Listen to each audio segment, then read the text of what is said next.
حضرت ذوالقرنین رضی اللہ تعالیٰ عنہ، اللہ تعالیٰ نے انہیں زمین میں اقتدار دیا تھا۔ 4 لوگ دنیا میں ایسے ہو چکے ہیں جنہیں اللہ تبارک و تعالیٰ نے پوری دنیا میں اقتدار دیا، ایک وقت میں پوری دنیا کا ایک ہی بادشاہ۔ 2 مسلمان تھے، 2 کافر۔ مسلمانوں میں حضرت سلیمان علیہ السلام اور جناب ذوالقرنین علیہ السلام، اور کافروں میں بخت نصر اور نمرود۔ یہ 2 لوگ ہیں جنہیں اللہ نے پوری دنیا میں اقتدار دیا، اور پھر اس کے بعد آنے والے وقت میں اللہ تعالیٰ امام مہدی کو سارا اقتدار عطا فرمائے گا، پوری دنیا کا۔ حضرت ذوالقرنین کے بارے میں 2 روایات ہیں، ایک تو یہ ہے کہ وہ نبی تھے اور ایک یہ ہے کہ نہیں وہ ولی تھے، لیکن مجھے حضرت مولا علی شیر خدا رضی اللہ تعالیٰ عنہ کا قول ملا ہے جس میں آپ نے فرمایا کہ نہیں وہ نبی نہیں تھے، تو اس لیے میرا نظریہ یہی ہے کہ وہ اللہ کے ایک نیک بندے تھے۔ اللہ نے انہیں پوری زمین میں اقتدار دیا۔ وہ ایک مہم پہ نکلے، ان کا ارادہ بنا کہ میں ذرا دنیا کا چکر لگاؤں، تو انہوں نے سفر شروع کیا کہ میں دیکھوں ذرا سورج غروب کہاں ہوتا ہے۔ تو فرماتے میں پہنچا، بڑا گیا، لیکن میں اس مقام تک پہنچ گیا جہاں سورج غروب ہوتا ہے، تو پھر میں نے دیکھا کہ ایک سیاہ کنواں ہے جس کے اندر جا کے وہ چھپ گیا ہے، لیکن رب کریم کی اس حقیقت تک میں پہنچ سکا نہیں۔ پھر آپ فرماتے ہیں کہ میں آگے نکلا تو مجھے ایک قوم کے بارے میں بتلایا گیا جو بڑی خونخوار قوم تھی، بڑی خونخوار، اس کو یاجوج اور ماجوج کہا جاتا ہے۔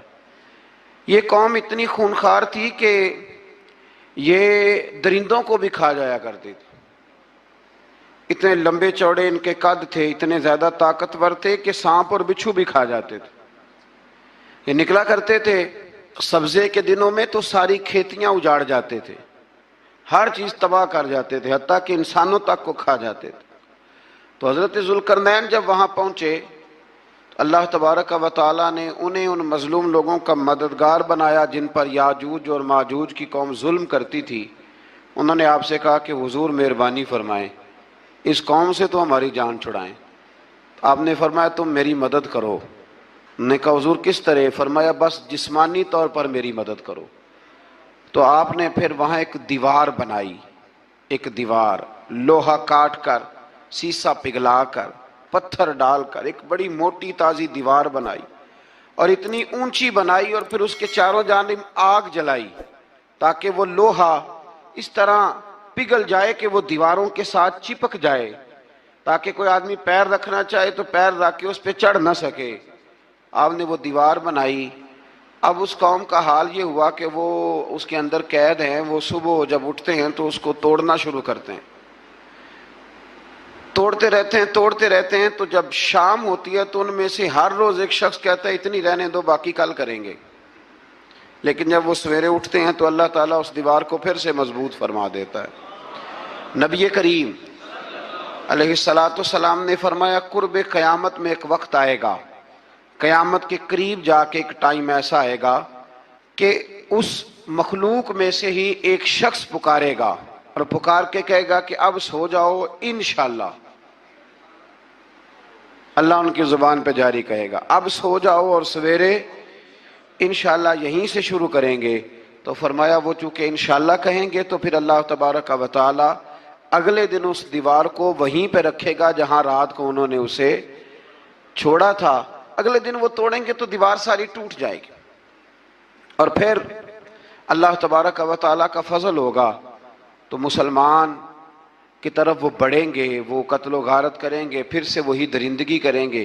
تو پھر حضرت عیسیٰ علیہ السلام ان کے لیے دعا کریں گے، تو دعا کا یہ حال ہوگا کہ ان کے وجود پر کچھ ایسی چیزیں برآمد ہوں گی جن کی وجہ سے وہ مر جائیں گے، ختم کر دیے جائیں گے، قیامت کے قریب جا کے وہ دوبارہ آئیں گے۔ اس کے بعد پھر اللہ تبارک و تعالیٰ نے سورہ کہف کی آخری آیات میں 7 سمندر اور ان جیسے اور بھی آ جائیں، فرمایا 7 سمندر ہوں اور ان جیسے اور بھی آ جائیں اور مل کر وہ روشنائی بن جائیں تو میرے رب کے کلمات ختم ہونے سے پہلے سمندر ختم ہو جائیں گے۔ اور آخری آیت میں اللہ تعالیٰ نے فرمایا کہ اے رسول صلی اللہ تعالی علیہ وسلم آپ کہہ دیجئے کہ میں تمہاری طرح ہی ایک بشر ہوں، انا بشر مثلکم، میں بھی تمہاری طرح ایک۔ اب مثلکم کا بہت سارے لوگوں نے ترجمہ اپنی طرح کا کر لیا ہے، حالانکہ حضور صلی اللہ تعالی علیہ وسلم نے فرمایا کہ بشر ہونے میں تمہاری طرح ہوں، رسول ہونے میں تمہاری طرح نہیں، اللہ کا حبیب ہونے میں تمہاری طرح۔ اور وہ یہ جو میں کہہ رہا ہوں نا نہیں، تو یہ صحیح بخاری کے لفظ ہیں، حضور نے فرمایا ایکم مثلی، کون ہے تم میں جو میری طرح ہو، یہ صحیح بخاری کے لفظ ہیں۔ اللہ تبارک و تعالیٰ سمجھنے کی توفیق عطا فرمائے۔ پھر اس سے آگے سورہ مریم شروع ہوتی ہے۔ اس صورت میں اللہ تبارک و تعالیٰ نے حضرت زکریہ علیہ السلام کا ذکر فرمایا ہے کہ وہ لا ولد تھے اور بڑھاپے کی عمر کو پہنچ چکے تھے۔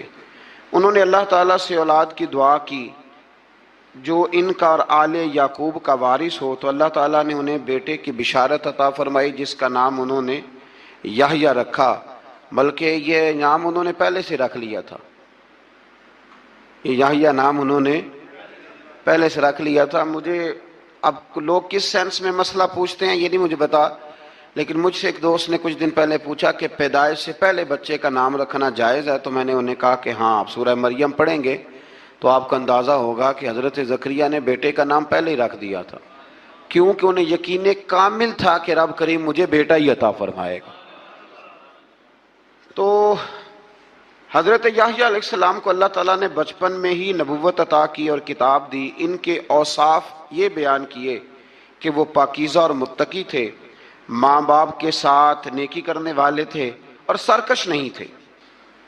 ان پر سلام ہو جب وہ پیدا ہوئے، اور ان پر سلام ہو جب ان کی وفات ہوئی، اور قیامت کے دن جب انہیں اٹھایا جائے گا۔ اس سے معلوم ہوا کہ نبی کریم علیہ السلام پر یا کسی بھی نبی پر سلام بھیجنا، اور اس دن پر سلام بھیجنا جس دن اللہ تعالیٰ نے انہیں پیدا فرمایا ہے، یہ قرآن مجید سے ثابت ہے۔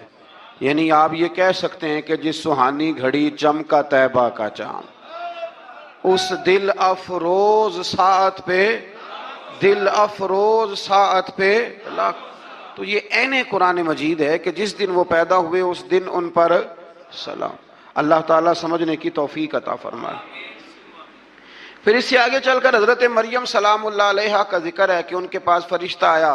ہم تیسرے پارے میں بھی ان کا ذکر پڑھ آئے، پھر ایک آدھ اور جگہ پہ بھی اشارتاً کنایتاً ان کا تذکر آیا کہ ان کے پاس فرشتہ انسانی شکل میں آیا، اور فرشتے نے آ کے کہا کہ میں آپ کو بیٹے کی بشارت دینے آیا ہوں۔ کہنے لگی میرے پاس کیسے بیٹا آئے گا، مجھے تو کسی مرد نے چھوا ہی نہیں۔ تو فرمایا رب ایسے ہی کرتا ہے جب وہ کسی کام کا ارادہ فرما لیتا ہے۔ تو حضرت مریم کے ہاں اللہ تبارک و تعالیٰ نے حضرت عیسیٰ علیہ السلام کی ولادت فرمائی۔ حضرت عیسیٰ بغیر باپ کے پیدا ہوئے، اور حضرت آدم علیہ السلام غیر ماں باپ کے پیدا ہوئے، تو یہ اللہ کی قدرت کی نشانی ہے۔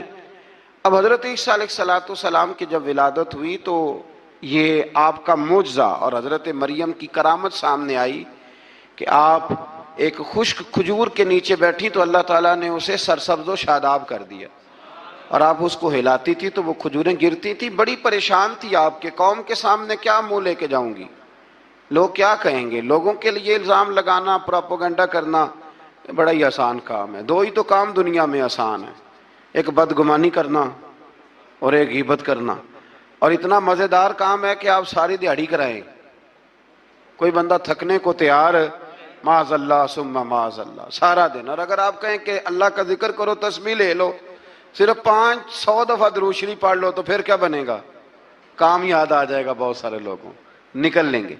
کبھی کبھی کچھ چیزیں بڑی یاد رہ جاتی ہیں۔ ایک شاعر نے ایک شعر کہا تھا، میری تھوڑی سی شعری ذوق ہے تو مجھے دلچسپی ہے، رہ جاتی ہیں کچھ باتیں ذہن میں۔ ایک دفعہ ہمارے ایک دوست کے بارے میں کچھ پراپوگنڈا ہونے لگا، تو میں نے انہیں ایک شعر لکھ کے بھیجا، مجھے یاد تھا، میں نے ایک شعر لکھا۔ کسی شاعر نے کہا تھا کہ مخلوق تو فنکار ہے اس درجہ کے پل بھر میں، سنگے در کعبہ سے بھی اصنام تراشے۔ کعبے کے اندر سے مٹی لے کے لوگ بت بنا لیتے ہیں اور اللہ کا شریک بناتے ہیں۔ تو کہنے لگا شاعر کہ مخلوق تو فنکار ہے اس درجہ کے پل بھر میں، سنگے در کعبہ سے بھی اصنام تراشے۔ تم کون ہو کیا چیز ہے داغ کبابی، لوگوں نے تو مریم پہ بھی الزام تراشے۔ لوگ تو منٹ لگاتے ہیں، وہ جو رہی مسجد میں، پلی مسجد میں، لوگوں نے الزام لگانے کا وقت آیا تو الزام لگا دیا، سید عائشہ صدیقہ پہ لگا دیا۔ صدیق کی بیٹی اور صدیقہ. آپ سوچ سکتے ہیں کہ لوگ کہاں تک جاتے ہیں اور باتیں کہاں تک پہنچتی ہیں. تو یہ میرے رب کریم کا فضل اور کرم ہے کہ جناب مریم کی برات کا اعلان بھی قرآن نے کیا اور حضرت عائشہ صدیقہ کی برات کا اعلان بھی قرآن پاک نے فرمایا. یہ بھی قرآن مجید نے فرمایا ہے. اور کل پرسوں بھی بات ہو رہی تھی حضرت یوسف علیہ السلام کی. تو الزام تو لگتے رہتے ہیں. تو میں نے اس دن بھی سوال کیا تھا, پھر دہراتا ہوں کہ غلطی کیا تھی حضرت یوسف کی. کبھی کنواں اندھیرا, کبھی بھائیوں کے تھپڑ, کبھی مصر کا بازار. اور ذرا سوچو تو صحیح, جب بولیاں لگتی ہیں انسان کی تو کیا حال ہوتا ہے. اور پھر ذرا یہ بھی تو دیکھو نا کہ جب زلیخا نے الزام لگایا تو پھر کیا حال ہے. اور پھر 12 سال کی جیل پر رب فرماتے ہیں شانیں میں نے یوسف کو ہی عطا فرمائی. تو حضرت مریم سلام اللہ علیہا جب وہ بیٹا لے کے گئی ان کے پاس تو انہوں نے کہا یہ کہاں سے آ گیا. تو آپ فرمانے لگی میں نے تو چپ کر روزہ رکھا ہوا ہے, اسی سے پوچھ لو یہ کہاں سے آیا ہے, یہی بتائے گا. پنگوڑے میں تھے حضرت عیسیٰ علیہ السلام, پنگوڑے میں. تو قرآن مجید کہتا ہے کہنے لگے قال انی عبد اللہ. حضرت عیسیٰ بولے اور بول کے کہنے لگے میں اللہ کا بندہ ہوں. اور آتانی الکتاب, خالی نہیں آیا, کتاب ساتھ لے کے آیا ہوں. وجعلنی نبیا, اور اس نے مجھے نبی بنا کے بھیجا ہے. تو حضرت عیسیٰ علیہ السلام پنگوڑے میں ہیں تو کلام فرما رہے ہیں, اپنے نبی ہونے کا اعلان فرما رہے ہیں. اب اس بندے کے قریب جا کے اس سے سوال کرنے کو دل نہیں کرتا جو نبی پاک کے بارے میں کہتا ہے 40 سال کے بعد نبی بنے. یہاں پنگوڑے میں حضرت عیسیٰ کلام کریں پنگوڑے میں, اور وہ پنگوڑے میں کہے میں نبی ہوں, اور تو اپنے رسول کے بارے میں یہ کہے کہ بکریاں چرا رہے تھے تو معاذ اللہ انہیں پتہ ہی نہیں تھا کہ میں نبی بن جاؤں گا. ایسی کوئی بات نہیں. اعلیٰ حضرت فرماتے ہیں اللہ اللہ وہ بچپنے کی پھبن, یعنی بچپن میں بھی رنگ ڈھنگ نرالے تھے میرے رسول کی. اللہ اللہ وہ بچپنے کی پھبن, اس خدا بھاتی صورت پہ لاکھوں سلام.